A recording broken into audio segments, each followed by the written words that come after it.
Israel's crimes are infinitely worse than those committed by the apartheid regime of South Africa.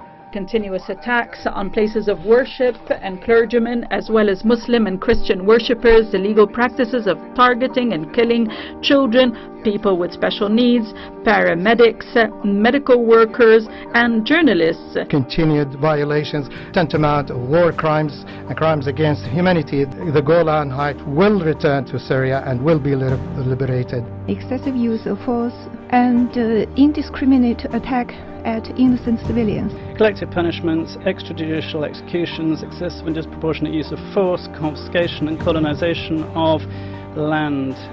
Disproportionate use of force of Israel and the killing of innocent civilians, including particularly women and children, expansion of Jewish settlement and ongoing blockade of the Gaza Strip. I now give the floor to United Nations Watch. The floor is yours.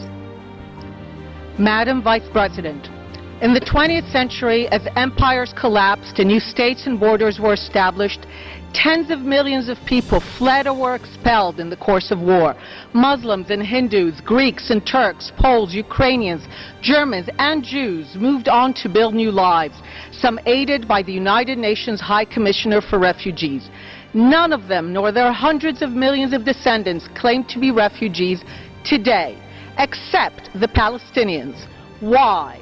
Because the Palestinians, supported by the Arab world, violently rejected the two-state solution already in 1948 and were determined, despite losing, to continue the war to prevent the Jewish people from having a state.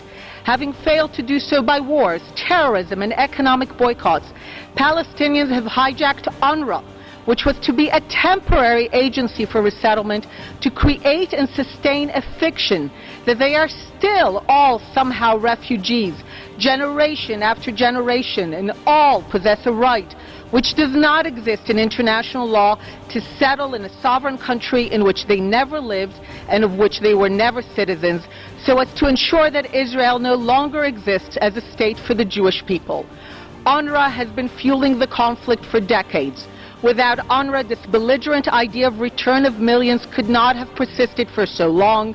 If the conflict is ever to end with peace, UNRWA should no longer exist. Thank you.